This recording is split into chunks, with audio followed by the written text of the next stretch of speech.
Good morning, students. Students, welcome to the SB Smart Hybrid Schooling System. Students, today I am going to start new chapter, that is NPO. This chapter is for those students who are preparing for CUET exam.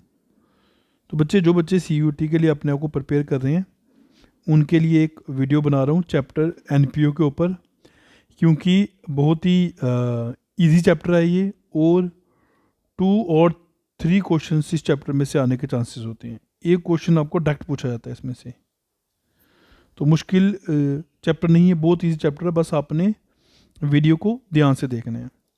तो बच्चे chapter का नाम ही जैसे है NPO, इसका मतलब not for profit organisation. Sir ये organisations profit के लिए काम नहीं करती हैं, ठीक है। अगर ये ऑर्गेनाइजेशन सर प्रॉफिट के लिए काम नहीं कर रही हैं, ठीक है, ये प्रॉफिट के लिए काम नहीं करती हैं। सर अगर प्रॉफिट के लिए काम नहीं करती हैं तो किसके लिए काम करती हैं? बच्चे इनका मेन मोटिव जो होता है सर्विस देना होता है अपने मेंबर को।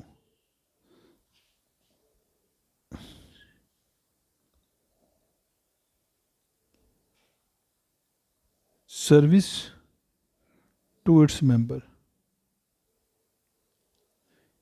ये अपने मेंबर्स को सर्विसेज देते हैं या सोसाइटी को सर्विस देते हैं, ठीक है।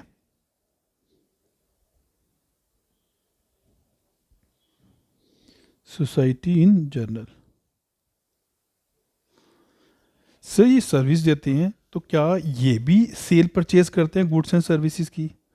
तो मैं बोलता हूँ नहीं, ये sales and purchase of goods और सर्विसेज नहीं करते हैं। तो सर इनका इनकम सोर्स क्या होता है? ये पैसा कहाँ से कमाते हैं, ठीक है, मतलब इनकम कहाँ से आ रही है इनकी? तो बच्चे इनके पास भी सोर्स होते हैं इनकम के, जैसे एडमिशन फीस लेते हैं, कोई मेंबर बनता है उससे एडमिशन फीस लेंगे, सब्सक्रिप्शन चार्जेस लेते हैं, डोनेशंस मिलती है इनको। तो ये इनके इनकम के सोर्स हैं, ठीक है। और भी बहुत होते हैं, मैं आगे बताऊंगा आपको, ठीक है। सर क्या ये अकाउंट्स नॉर्मल बिजनेस की तरह प्रिपेयर करते हैं? मैं बोलूँगा यस, ये अपने अकाउंट्स नॉर्मल बिजनेस की तरह ही प्रिपेयर करते हैं। क्या सर इनको सेम अकाउंट बनाने पड़ते हैं जो नॉर्मल बिजनेस ऑर्गेनाइजेशन बनाती हैं? मैं बोलता हूँ नहीं, सेम अकाउंट्स नहीं बनाते, बस इन्होंने अकाउंट्स के नाम चेंज किए हुए हैं, काम वही कर रहे हैं ये।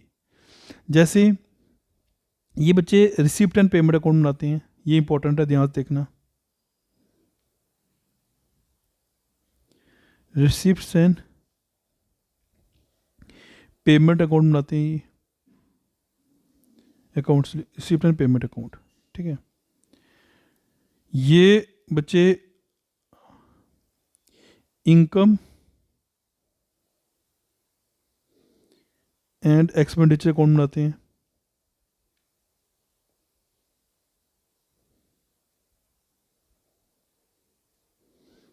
ये बच्चे बैलेंस शीट बनाते हैं, ठीक है। अब हमने कंफ्यूज नहीं होना है कि सर इनका काम क्या है। ये सबसे पहले बात करता हूँ रिसिप्ट एंड पेमेंट अकाउंट की। Sir receipt and payment account कैसा अकाउंट होता है?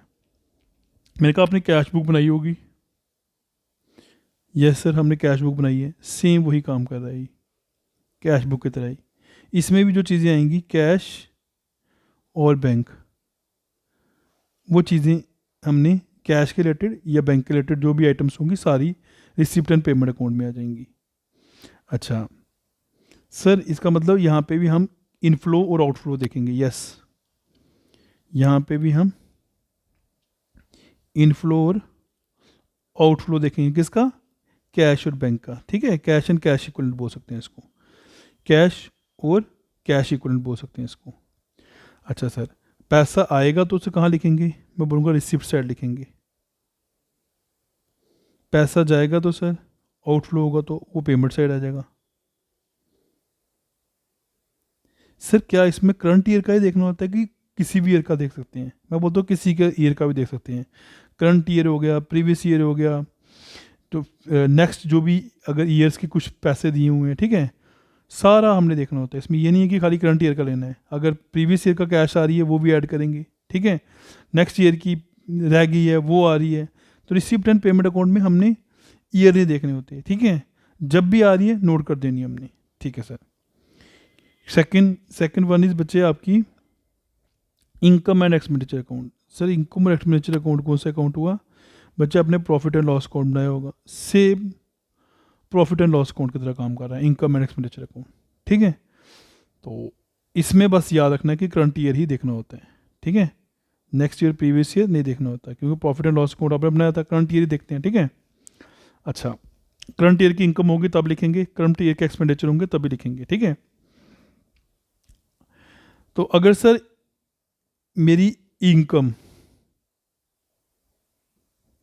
इनकम अगर सर एक्सपेंडिचर से ज़्यादा होगी तो हम क्या नेट प्रॉफिट लिखेंगे? मैं बोलूँगा नहीं, क्योंकि ये एनपीओ है ना बच्चे। इनकम अगर ग्रेटर है, मतलब इनकम अगर एक्सपेंडिचर से ज़्यादा है, तो बच्चे हम सरप्लस लिखेंगे। क्या लिखेंगे?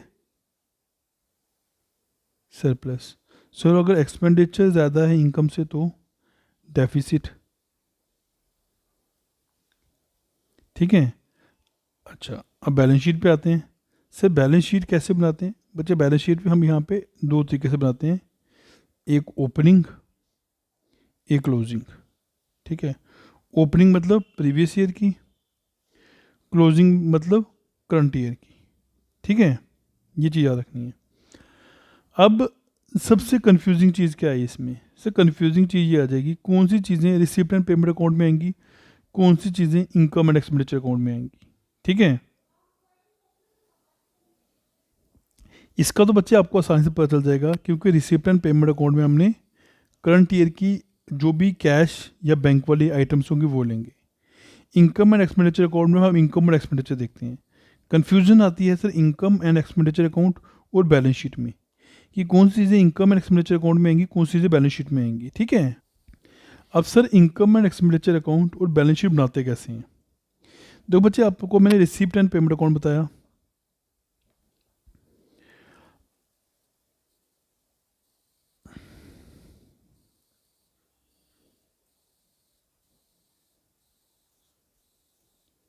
ठीक है। रिसिप्ट एंड पेमेंट अकाउंट में क्या होता है बच्चे?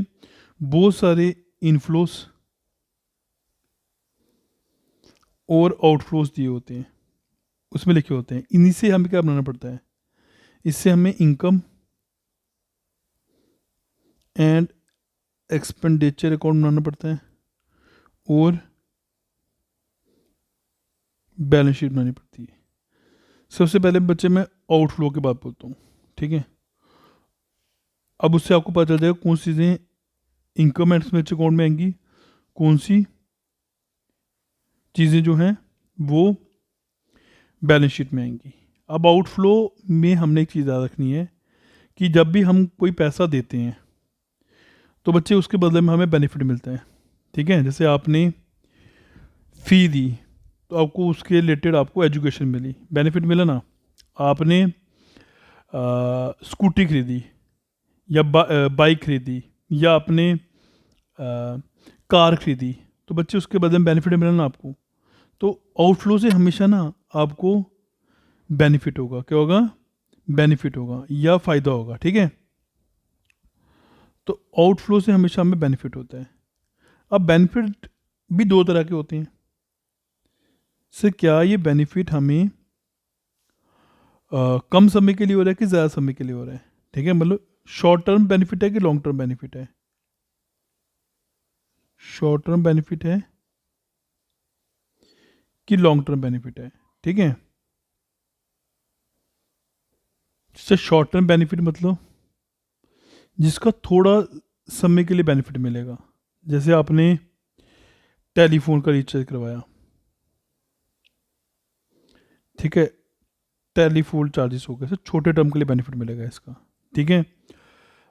रेंट पे किया, सर छोटे समय के लिए बेनिफिट मिलेगा, ठीक है। इलेक्ट्रिसिटी बिल पे किया, सर छोटे समय के लिए बेनिफिट मिलेगा, ठीक है। कोई सैलरीज वेजिस पे की, सर उसके बदले में छोटे समय के लिए बेनिफिट मिलेगा। तो बच्चे ये कहाँ पे आएगा? सर ये हमारे इनकम एंड एक्सपेंडिचर अकाउंट में आएगा, क्योंकि ये एक्सपेंस है। क्या है? एक्सपेंस है, ठीक है। अच्छा, जिसका बेनिफिट लॉन्ग टर्म के लिए मिलेगा सर, वो बच्चे लॉन्ग टर्म के लिए जिसका भी बेनिफिट मिलता है ना, वो हमेशा एसेट होते हैं, याद रखना। जिसका भी बेनिफिट लॉन्ग टर्म के लिए मिलेगा वो एसेट्स होते हैं, ये बैलेंस शीट में आएंगे। उसी तरीके से इनफ्लो, इनफ्लो मतलब कि ना पैसे का आना, ठीक है। जब पैसा हमारे पास आता है ना, तो अपने साथ जिम्मेवारियां भी लेके आता है, ओब्लिगेशंस लेके आता है, ठीक है। जैसे मैं को अगर कोई मनी मिलेगी मेरे को आपसे, तो बच्चे ओब्लिगेशन भी हो गए ना मेरे लिए, मेरे को आपको पढ़ाना पड़ेगा। तो अब ओब्लिगेशंस भी मैं देखनी है कि जो मेरे पैसा आ रहा है वो शॉर्ट टर्म ओब्लिगेशन दे रहे हैं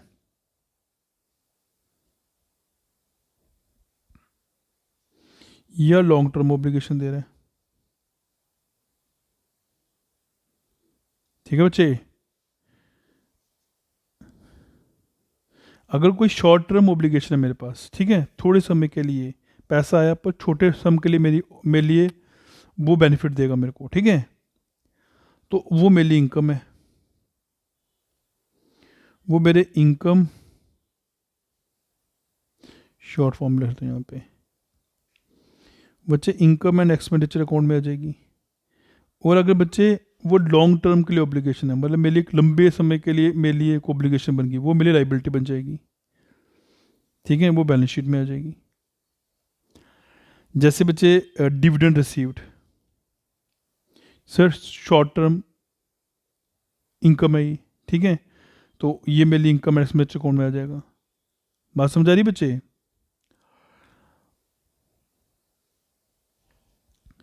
एग्जामिनेशन फ़ी शॉर्ट टर्म बेनिफिट है। ड्रामा टिकट से सोल्ड किए तो बच्चे शॉर्ट टर्म बेनिफिट है, ठीक है। कोई आपने ये इंटरेस्ट मिला आपको बैंक से, शॉर्ट टर्म बेनिफिट है, तो ये हमारा इनकम एंड एक्सपेंडिचर अकाउंट में आ जाएगा, ठीक है, क्योंकि ये शॉर्ट टर्म बेनिफिट दे रहा है हमें और पैसा आ रहा है हमारे पास। ओब्लिगेशन छोटे समय के लिए है, मगर जब लंबे समय के लिए ओब्लिगेशन होगी बच्चे, वो लाइबिलिटी बन जाएगी, वो बैलेंस शीट में आएगी। बच्चे सम अप ये हुआ कि इनकम एंड एक्सपेंडिचर अकाउंट जो होता है, ठीक है बच्चे, ध्यान समझना इसको, वो नॉमिनल अकाउंट होता है, ठीक है।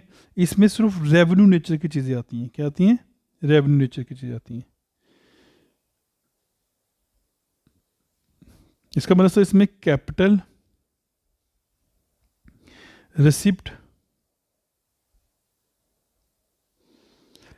एंड कैपिटल पेमेंट नहीं आएगा, ठीक है बच्चे, capital receipt and capital payment नहीं आएगा। अच्छा,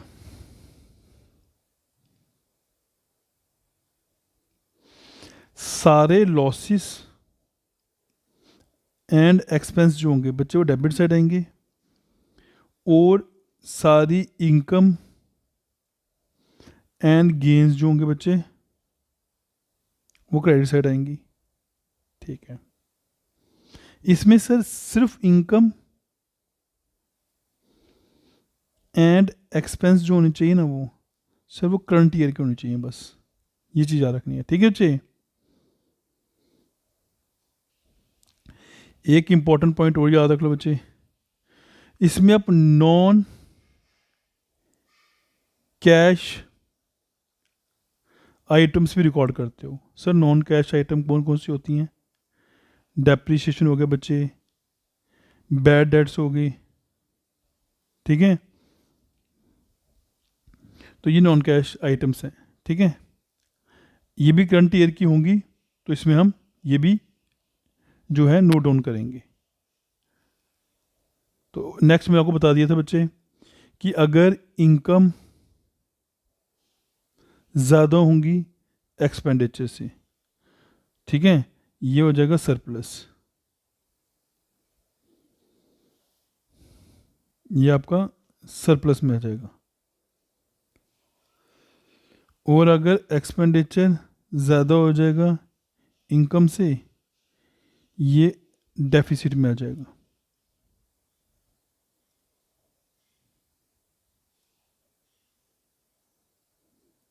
ये हमारा डेफिसिट में आ जाएगा। ठीक है बच्चे, अब बच्चे कुछ इंपॉर्टेंट टर्म्स डिस्कस कर लेता हूँ।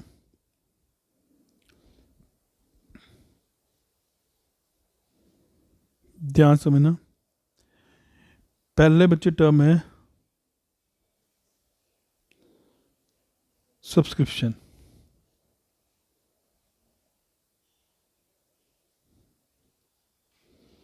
सर सब्सक्रिप्शन क्या होती है बच्चे?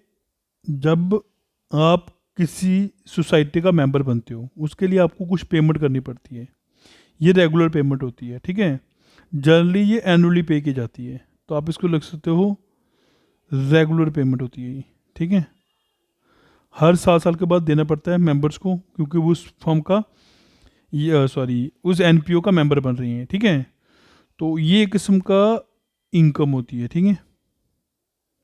ये क्या इनकम है, ठीक है। तो ये रिसिप्ट साइड आएगी।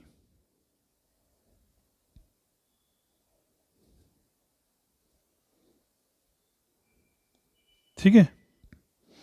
नेक्स्ट वन इज बच्चे एंट्रेंस फी, जिसको आप एडमिशन फी भी बोलते हो, ठीक है। तो जब भी आप किसी सोसाइटी का मेंबर बनते हो या एनपीओ का मेंबर बनते हो, तो उस टाइम पे बच्चे एडमिट होने के लिए हमें कुछ पैसा पे करना पड़ता है, ठीक है। ये भी एक किस्म की इनकम ही है। तो सर ये भी इनकम है, तो कहाँ पे आएगी? रिसिप्ट एंड पेमेंट अकाउंट में, ठीक है बच्चे। किस साइड आएगी सर? डेबिट साइड आएगी। अब बच्चे third, life membership fees. Life membership fees क्या होगी? मतलब वो कहता है एक बार ही पैसा दूंगा, तो आप मेरे को फॉर्म का मेंबर बना दो, ठीक है, इस ऑर्गेनाइजेशन का मेंबर बन जाऊंगा मैं, अब बार बार पे नहीं करूंगा। तो ये हमारे लिए क्या होगी सर? एक लॉन्ग टर्म ऑब्लिगेशन होगी। तो ये क्या होगी बच्चे? लाइबिलिटी बन गई। क्या बन गई? लाइबिलिटी। तो लाइफ मेंबरशिप फी जो होगी लाइबिलिटी होगी, बैलेंस शीट में आएगी। अच्छा सर, फोर्थ है बच्चे एंडोमेंट फंड। बट जैसे ना फर्म को गिफ्ट मिलते हैं, ठीक है, तो वो एंडोमेंट फंड में आते हैं, पर वो गिफ्ट जो होते हैं ना बच्चों, किसी स्पेसिफिक पर्पस के लिए होते हैं। जैसे बोलते हैं ये पैसा आपने इसी पर्पस के लिए खर्च करना है, ठीक है। जैसे बोलते हैं इसके लिए स्कूल खोल लो, तो गिफ्ट मिलते हैं मगर किसी स्पेसिफिक पर्पस के लिए मिलते हैं। तो बच्चे ये हमारा बैलेंस शीट में लाइबिलिटी साइड आती है। जैसे एजुकेशन में पैसा खर्च करना, तो वो एंडोमेंट फंड में आता है, ठीक है। फिर मैंने आपको बता दिया, नेक्स्ट वन हो गया बच्चे फिफ्थ, इंटरेस्ट फी। तो ये भी बच्चे हमारे लिए इनकम है, आपको बताइए, ये इनकम एंड एक्सपेंडिचर अकाउंट में आएगी, ठीक है। अब सिक्स आता है बच्चे डोनेशन। डोनेशन दो तरह की होती है बच्चे, एक होती है जनरल, एक होती है स्पेसिफिक। अगर बच्चे जनरल डोनेशन है तो वो फर्म को मिलती रहती है आमतौर पे, वो इनकम है, वो इनकम एंड एक्सपेंडिचर अकाउंट में इनकम आएगी। मगर अगर स्पेसिफिक डोनेशन दे दी कि ये पैसा इसी पर्पस के लिए खर्च करना आपने, तो वो लाइबिलिटी बन गई, वो बैलेंस शीट में लाइबिलिटी साइड आ जाएगी, ठीक है।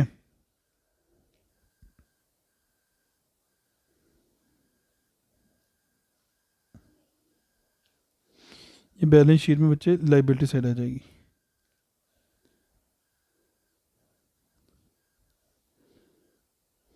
अच्छा जी, नेक्स्ट वन बच्चे आती है लीगेसी। बच्चे पहले हम लीगेसी को ना सीधा बैलेंस शीट में शो कर देते थे लाइबिलिटी साइड।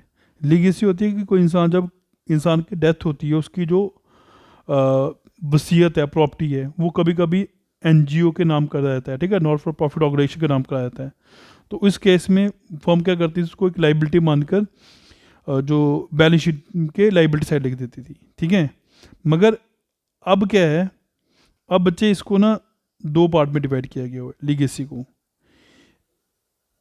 क्या वो जर्नल है या स्पेसिफिक है, मतलब किसी ने अपनी विल किसी स्पेसिफिक पर्पस के लिए हमें दी है या एक जर्नल दी है।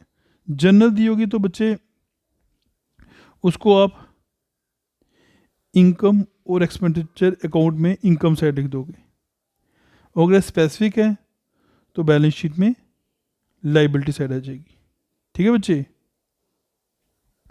नेक्स्ट हो गया बच्चे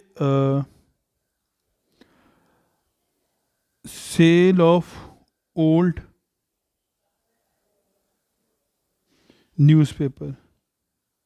कोई पुराने न्यूज़पेपर पड़े हुए हैं बच्चे, वो सोल्ड आउट कर दिया, तो ये भी बच्चे हमारे लिए रिसिप्ट और पेमेंट अकाउंट में आएगा, ठीक है बच्चे।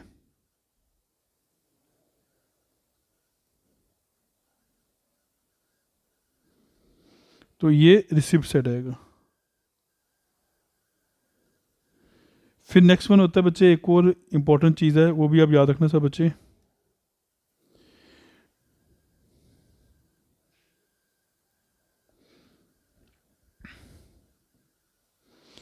Payment of हॉरेरियम। हॉर्नेरियम क्या होता है? हॉर्नेरियम होता है कि हम जब किसी गेस्ट को बुलाते हैं तो उसको कुछ ना कुछ गिफ्ट देना पड़ता है हमें, क्यों बुलाया उसको, तो कुछ उसको कोई भी गिफ्ट उसको कैश देना पड़ा या किसी कोई गिफ्ट देना पड़ा उसको, ठीक है, तो ये फर्म के लिए एक्सपेंस होता है। तो ये इनकम एंड एक्सपेंडिचर अकाउंट में एक्सपेंडिचर साइड आ जाएगा, ठीक है। अब बच्चे फॉर्मेट दिखा देता हूँ आपको मैं रिसिप्ट एंड पेमेंट अकाउंट का। तो debit, credit, receipt amount, payment amount. जो पैसा आएगा यहाँ लिख रहे हैं, जो पैसा जाएगा यहाँ लिखेंगे, ठीक है बच्चे। तो इसमें क्या करना है, सिर्फ कैश और बैंक, ठीक है, कैश एंड कैश इक्विवेलेंट। तो बच्चे कोई पैसा आ रहा है, सब्सक्रिप्शन हो गया, जनरल डोनेशन हो गया, सेल ऑफ ओल्ड न्यूज़पेपर हो गया, सेल ऑफ ओल्ड फर्नीचर हो गया, जो भी हमारी रिसिप्ट्स होंगी, ठीक है, मतलब जो पैसा हमारे पास आ रहा है वो सारा रिसिप्ट साइड आ जाएगा। जो पैसा हमें जाएगा, ठीक है, रेंट हो गया, रेंट एंड टैक्सेस हो गया, इंश्योरेंस हो गया, प्रिंटिंग स्टेशनरी हो गया, ये सारा हमारा क्रेडिट साइड हो जाएगा। तो बच्चे इसका फॉर्मेट है, आपने अच्छी तरीके से फॉर्मेट को भी पढ़ लेना, बट CUT में आपको इतना लंबा क्वेश्चन नहीं आएगा, डायरेक्ट क्वेश्चन आएगा, ईजी वे में क्वेश्चन होगा। अब बच्चे इनकम एंड एक्सपेंडिचर का फॉर्मेट भी देख लेते हैं। अभी आपको समझाऊंगा, फिलहाल आपने सिर्फ फॉर्मेट देखना है। सैलरीज हो गए, आउटस्टैंडिंग, अगर हमें ईयर एंड की दी है तो ऐड करेंगे, बिगिनिंग की दी है तो लेस करेंगे, रेंट हो गया, इंश्योरेंस प्रीमियम हो गया, प्रीपेड लेस करेंगे, ठीक है, क्योंकि हमें बच्चे इसमें करंट ईयर ही देखना होता है। तो ऑडिट फीस होगी, प्रिंटिंग स्टेशनरी होगी, हॉर्नेनियम हो गया, टेलीफोन एक्सपेंस हो गया, रिपेयर हो गया, ये सारे हमारे एक्सपेंडिचर हैं, ये सारी हमारी इनकम्स हैं। यह भी आपको मैं फॉर्मेट समझाऊंगा, ठीक है। ये सब्सक्रिप्शन वाला केस अभी आपको समझाता हूँ मैं, तो बस सिर्फ अपने पहले फॉर्मेट देखना है ये वाला। बच्चे अब आपको सब्सक्रिप्शन वाला केस समझा देता हूँ जो इम्पोर्टेंट है, ध्यान से समझना सब बच्चे। हेडिंग दे देते हैं इम्पोर्टेंट ट्रीटमेंट, ठीक है, ये अकाउंटिंग ट्रीटमेंट लिख लेता हूँ यहाँ पे, अकाउंटिंग ट्रीटमेंट। तो बच्चे देखिए, पहले सब्सक्रिप्शन का कर रहे हैं हम, ठीक है, पहले हम सब्सक्रिप्शन का जो भी ट्रीटमेंट है वो सारा कर लेते हैं। सबसे पहले आपने करना टोटल सब्सक्रिप्शन, जितनी दी है वो अमाउंट मैंने यहाँ लिख दिया, ठीक है बच्चे, जितनी भी सब्सक्रिप्शन टोटल है वो सारी लिखी। अब बच्चे करंट ईयर की, इस साल की कोई आउटस्टैंडिंग होगी, वो इस साल की है ना बच्चे, अभी नहीं मिली है मगर इस साल की है, तो हम क्या बना रहे हैं सर, हम इनकम एंड एक्सपेंडिचर अकाउंट में सब्सक्रिप्शन शो कर रहे थे। तो इस साल के ना बच्चे वो, तो वो भी आउटस्टैंडिंग है, तो सब हम क्या करेंगे, सो इसको ऐड करेंगे। क्या करेंगे, ऐड करेंगे, क्योंकि वो इस साल की इनकम हमारी, ठीक है। तो इसको हम क्या कर देंगे, ऐड कर देंगे। ध्यान से समझना बच्चे। इसी तरीके से ही अगर कोई प्रीवियस ईयर की आउटस्टैंडिंग होगी, जिसका मतलब प्रीवियस ईयर में ले चुके हुए हैं, वो इस साल मिल रही है, वो हमने पहले ले चुके हुए हैं, तो हम क्या कर देंगे, उसको लेस कर देंगे। अब बच्चे इसी तरीके से एडवांस वाला केस जो होता है, अगर कंफ्यूज हो रहे हो तो रिवर्स कर लेना, ठीक है। अब करंट ईयर का एडवांस, ठीक है, ये लेस हो जाएगा क्योंकि इस साल का पैसा नहीं है, ठीक है, ये इस साल का पैसा ही नहीं है, तो मैं इसको कैसे ऐड कर सकता हूँ। प्रीवियस ईयर का एडवांस होता, मतलब प्रीवियस ईयर का पैसा लिखा होता, प्रीवियस ईयर में नहीं लिया होता, क्योंकि वो एडवांस था प्रीवियस ईयर का, इस साल मिला होगा, तो वो ऐड हो जाएगा, ठीक है। तो ये आपका जो प्लस माइनस करके अमाउंट आएगा, वो आपका subscription shown in income and expenditure account, ठीक है बच्चे। या इसको इस तरह लिखते हैं, टोटल सब्सक्रिप्शन जितना भी अमाउंट होगा उसमें ऐड कर देते हैं outstanding end of the year, less कर देते हैं outstanding beginning of the year, ठीक है, रिवर्स कर देते हैं advance beginning of the year, ये प्लस करते हैं, सॉरी, प्लस कर देते हैं बिगिनिंग ऑफ द ईयर का एडवांस, और लेस कर देते हैं एंड ऑफ द ईयर का advance, advance end of the year, ठीक है। ये ऐड कर देंगे, ये लेस कर देंगे। याद रखना बच्चे, एंड की आउटस्टैंडिंग जो होगी बच्चे वो ऐड करेंगे, और एंड का एडवांस जो होगा वो लेस कर देंगे, रिवर्स कर देंगे, ठीक है। तो आपके पास सब्सक्रिप्शन आ जाएगी जो आपने लिखनी है। बेसिकली इस पे एक क्वेश्चन आता है, आपको एक ऑब्जेक्टिव इस क्वेश्चन पे भी आ सकता है, ठीक है। तो ये बच्चे होल बेसिक था आपका एनपीओ का। अगर हम इतना ही पढ़ लें तो एनपीओ में हमें सीयूटी में जो 2 या 3 क्वेश्चंस आएंगे वो यहीं से आ जाएंगे। So thank you students, I hope आपको ये चैप्टर समझ आया होगा।